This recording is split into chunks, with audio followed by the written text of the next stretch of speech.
There are moments in America's revolutionary struggle for freedom that defy normal, mortal descriptions and boldly belie the word coincidence. This is one of them. March 4th, 1776, Boston, Massachusetts.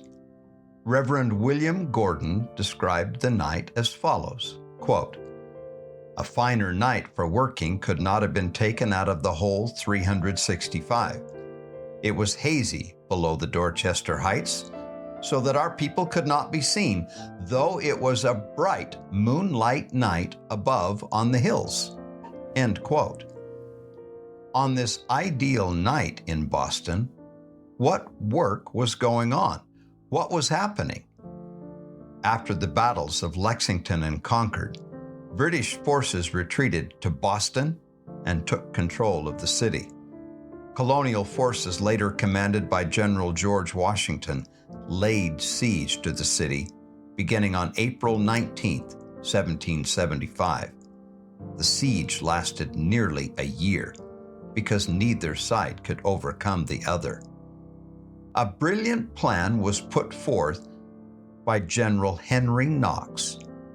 They would transport captured cannon and artillery from Fort Ticonderoga, 300 miles away, in the dead of winter and bring it to Boston. The artillery would then, in secret, be placed on Dorchester Heights overlooking the city. This maneuver, if successful, would give the Americans the high ground and a commanding position from which they could bombard not only the town, but the ships in the harbor. Knox was miraculously successful in retrieving the cannon. The challenge then became to get the cannon in place without the British suspecting what was happening.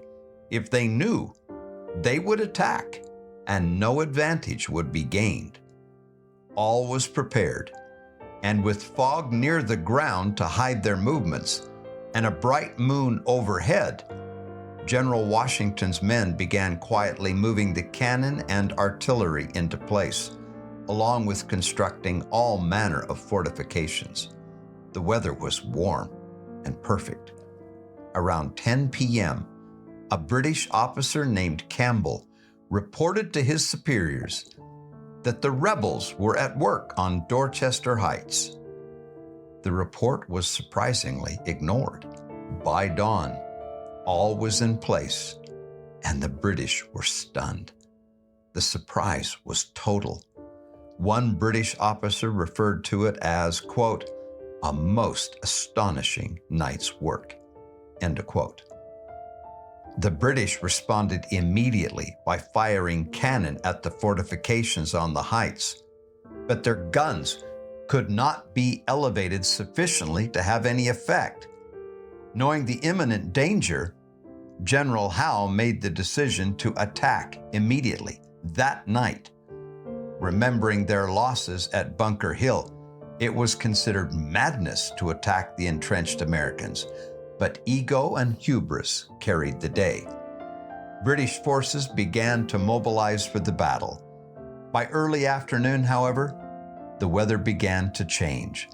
By nightfall, the wind blew almost a hurricane, one observer wrote. Hail and snow and sleet pounded them.